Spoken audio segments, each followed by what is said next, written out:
Bien compris, honorable Maïsa Kofi Noël, homme politique, vous l'êtes. Que retenez-vous de ce parcours politique que Bédié nous a laissé de voir? Moi, je vais plutôt parler, pas même de son parcours politique. Vous voyez la trajectoire, quand vous faites la description, le descriptif de sa trajectoire, je ne retiens pas seulement le parcours politique de l'homme, mais je retiens aussi le parcours professionnel de l'homme. Quoique les deux peuvent être liés, mais il y a quand même une nuance.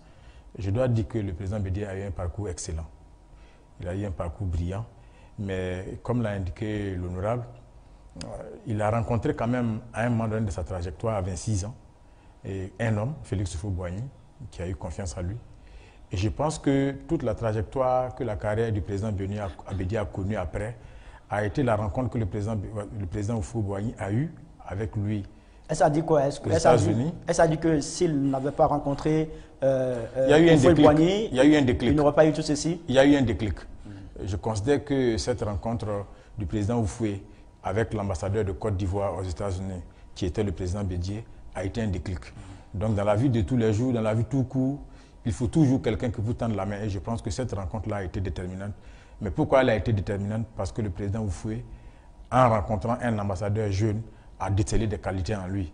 Le reste, la suite, donne raison au président Houphouët de ce que la carrière que le président Bédié a eue après est la manifestation de ce que le président Houphouët, effectivement, avait décelé, donc quelque chose en cet homme-là, qui deviendra ensuite, finalement, son successeur, puisque quand le président Houphouët-Boigny mourait, la Constitution avait prévu que c'était le président Bédié, son article 11. Article 11, en tant que président de l'Assemblée nationale, qui devait être le successeur. Donc je veux dire que c'est vrai, on peut parler du parcours politique de l'homme, mais il ne faut pas éluder le parcours professionnel de l'homme et la trajectoire, la formation qu'il a eue, parce que tout ce que nous posons comme acte doit pouvoir servir.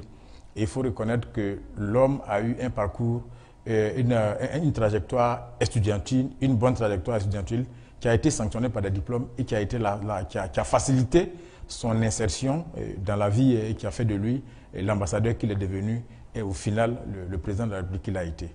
Donc moi, je fais un véritable distinguo entre la trajectoire politique, mais je mets un point d'honneur sur le fait l'étudiant qu'il a été. Il a obtenu un doctorat en droit. Est-ce que vous avez une anecdote, une histoire particulière avec Bédié à nous raconter? Non, pas vraiment, parce que nous, nous sommes jeunes militants, mais je dois dire que moi, je n'ai jamais été militant du PDCI. Les informations et le relationnel que nous avions, c'est le président de la République que nous avions connu, c'est le président de l'Assemblée nationale que nous avions connu. Et puis ensuite, dans l'ère du RHDP, avec la création du RHDP à Paris en 2005, nous avions donc côtoyé l'homme, nous avions vu l'homme. C'est ce que je retiens du parcours de l'homme au plan politique, mais également, comme je l'ai indiqué, en tant qu'Ivoirien, Bédié a marqué de manière tangible la vie politique, la vie tout court de notre jeune nation. Et en la matière, le jeune Ivoirien que je suis, le cadre Ivoirien que je suis, je considère que sa trajectoire est une trajectoire bonne et que c'est une trajectoire qui devrait pouvoir enseigner, trajectoire qui devrait pouvoir s'inspirer les jeunes. D'accord, d'accord. Alors, maître, vous êtes militant du PDCI-RDA. Vous avez bénéficié de la caution du président Bédié pour représenter son parti politique au municipal en 2023 dans la commune de Divo. Est-ce que vous avez une anecdote à nous raconter avec Bédié? Finalement, tout est anecdotique avec moi et le président Bédié. Donc, j'ai plein à raconter, c'est sûr. Une seulement. Je suis très reconnaissant à ce grand homme de m'avoir identifié comme une valeur. Je n'en doutais pas, bien entendu, mais il m'a donc choisi comme délégué départemental pour la commune de Divo. Ensuite, il m'a intégré parmi les membres du bureau politique du PDCI-RDA avant d'accepter que je sois candidat à la candidature de la région du Lot-du-Bois au titre du PDCI-RDA.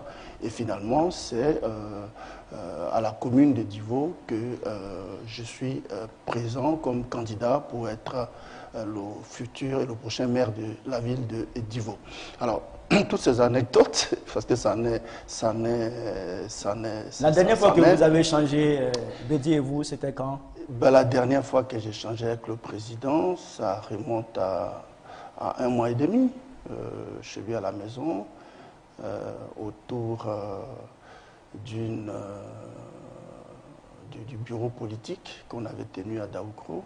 J'étais allé le voir en personne et je l'avais trouvé à la sortie de sa chambre et je lui avais soufflé quelques mots à l'oreille, parlant donc de la politique de ma région.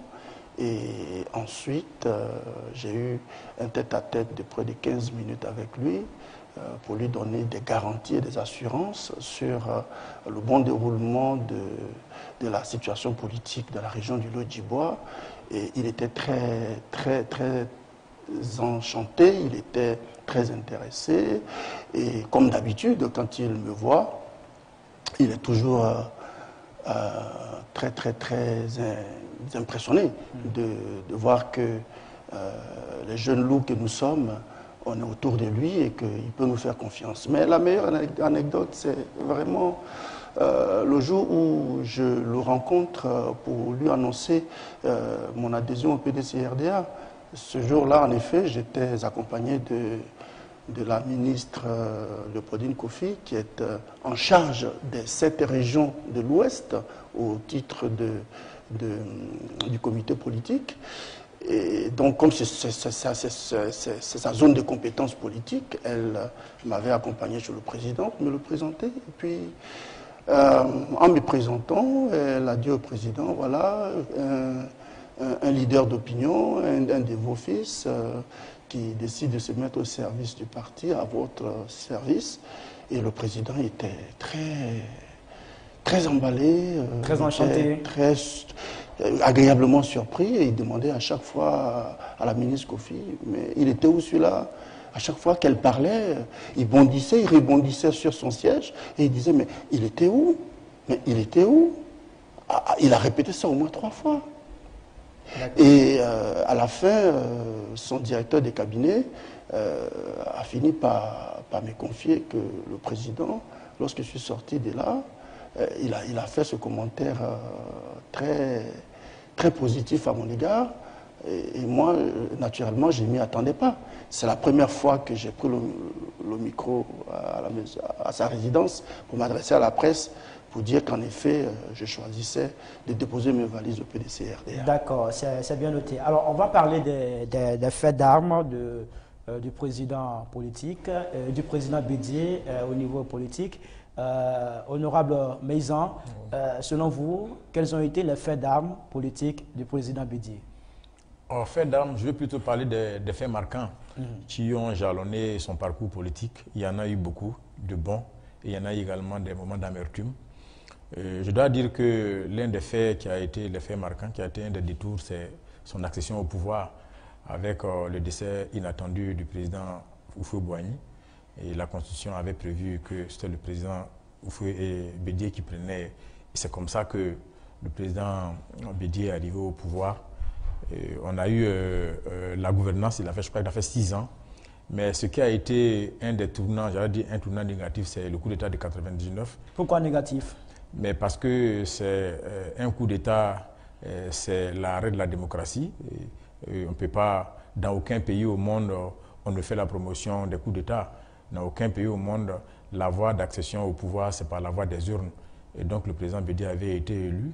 Il était quasiment à la fin de son mandat et que je pensais même qu'on était en train de préparer des élections et un coup d'État est survenu. Donc ce coup d'État, quelle que soit la forme, peut être dénoncé parce que ça enfreint ce mécanisme d'accession au pouvoir, enfreint à la démocratie.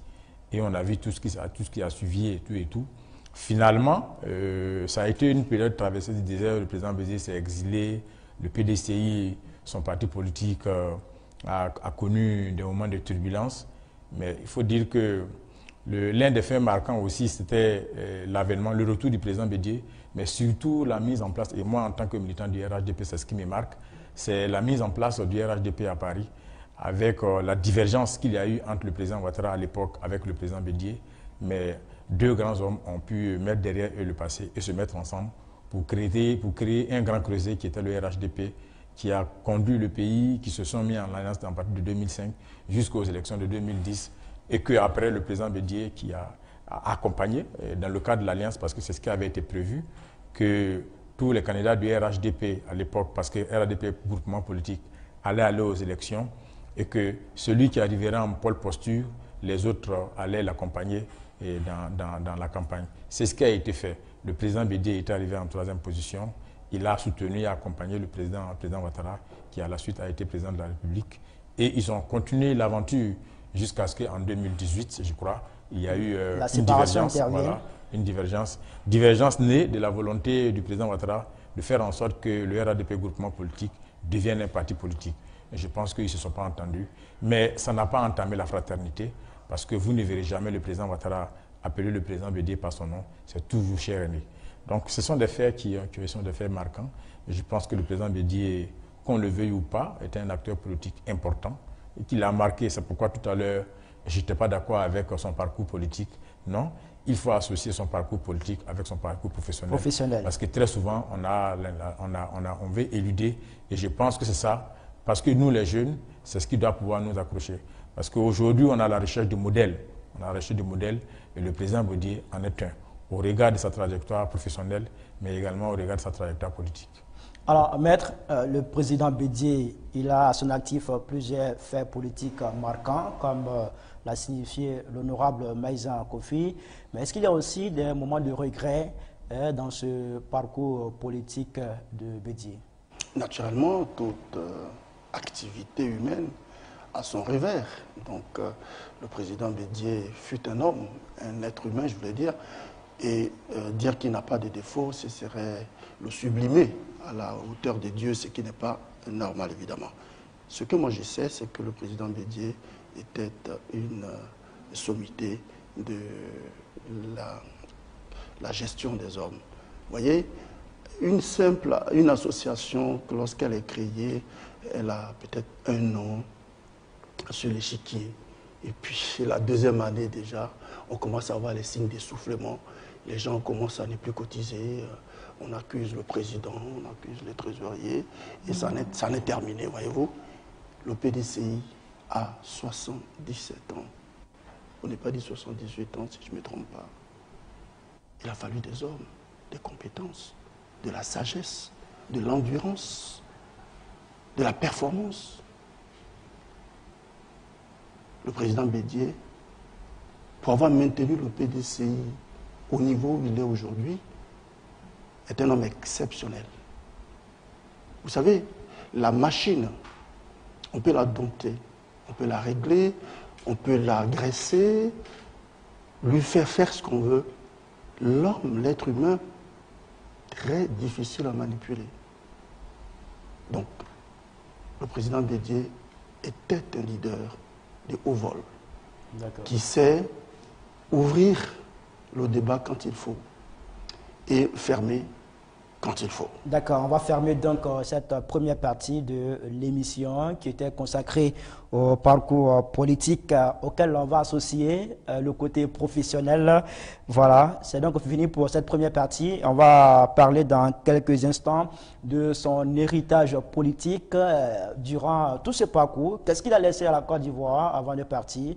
On va donc en parler dans la deuxième partie de cette émission.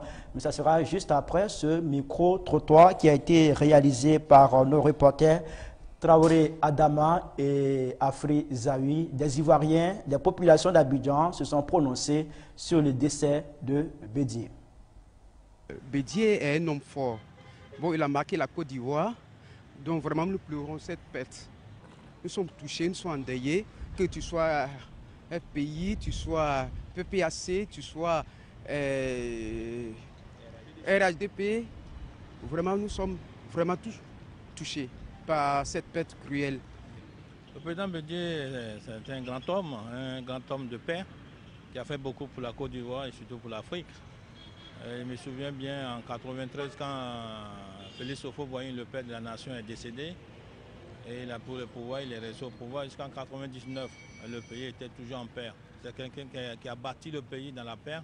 Vraiment, c'est une perte pour la Côte d'Ivoire. Le président Bédié C'était quelqu'un qui nous a beaucoup inspiré. Voilà, de son vivant, il nous a beaucoup inspiré par sa sagesse, par sa quête perpétuelle de paix. Voilà. Donc, sa mort est une grande perte pour nous en tout cas. Bédié, c'est un acteur majeur de la politique ivoirienne. Voilà. Depuis des dizaines d'années, on peut dire que Bédié a toujours été sur le devant de la scène politique. Voilà. Depuis le décès du père fondateur Félix Houphouët-Boigny, Bédié a été celui-là même qui a un temps soit peu assuré la relève. Voilà, et qui a continué, perpétuer l'œuvre du père fondateur. Alors, si vous venez de nous prendre en cours de diffusion, vous êtes sur les antennes de l'Intelligent TV. Nous sommes mardi 8 août 2023.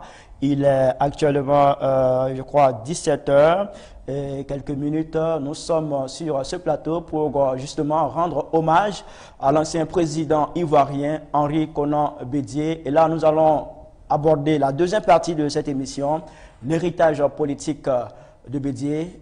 Honorable, je vous regarde dans les yeux et je vous demande, qu'est-ce que Bédié a laissé à la Côte d'Ivoire pendant tout son parcours politique comme héritage? Encore une fois, pour moi, je veux qu'on parle de l'héritage du président Bédié. Oui. Je pense qu'on vient de voir le micro-trottoir que vous avez fait à l'occasion de cette émission. Je pense que ce qui a été dit est édifiant. Et le président Bédié a incontestablement marqué l'action politique, mais l'action, le développement de la Côte d'Ivoire tout court. Parce que, vous l'avez rappelé, quand on voit la trajectoire de l'homme, quand on voit son parcours politique, quand on voit son parcours professionnel, on ne peut être édifié. Au plan politique, ce qui retient mon attention en tant qu'homme politique, en tant que cadre, c'est sa résilience et sa fidélité, son engagement. Je dois dire que le président Bédié a eu des moments difficiles, mais chaque fois, avec lui et son parti politique, ils ont eu les ressources nécessaires pour repartir de plus belle. Nous avions eu l'intermède malheureuse du coup d'État de 1999 qui l'a envoyé en l'exil. Nous avions vu la suite. Le président Bédié est revenu également dans le jeu politique avec la création, comme je l'ai indiqué tantôt, du RHDP. C'est quelqu'un de résilient et qui a de la conviction. Et il croit à ses idées, il croit à ce qu'il fait. Donc je dois dire qu'il a marqué de manière positive la Côte d'Ivoire. Et ce que nous devons tirer en termes de leçons pour moi, c'est ce qu'il a laissé en termes d'héritage. Et l'héritage pour moi, c'est son parcours. Son parcours, sa fidélité, son engagement, sa détermination à faire triompher ses idées. Et de tout le temps, il l'a fait. Ils étaient en train de préparer le congrès, je crois que c'est le 13e congrès. Mais on peut dire que le président Bédié est décédé, est mort dans l'arène, parce que je pense que c'est lui qui a été le père, qui a arbitré même les différents candidats qui devraient aller aux élections municipales. Il était même en train de voir encore de faire de la conciliation, parce que par endroits, un peu comme dans tous les partis politiques, il y avait pas mal d'indépendants. Il était en train de s'organiser pour faire une conciliation, pour mettre ensemble un certain nombre de cadres du PDCI pour qu'à l'unisson, ils puissent aller et donner corps à leur alliance qu'ils venaient de faire. Je dois dire qu'il est mort à la tâche. Et ça, en tant que politique, ça a vraiment arrêté mon attention. D'accord.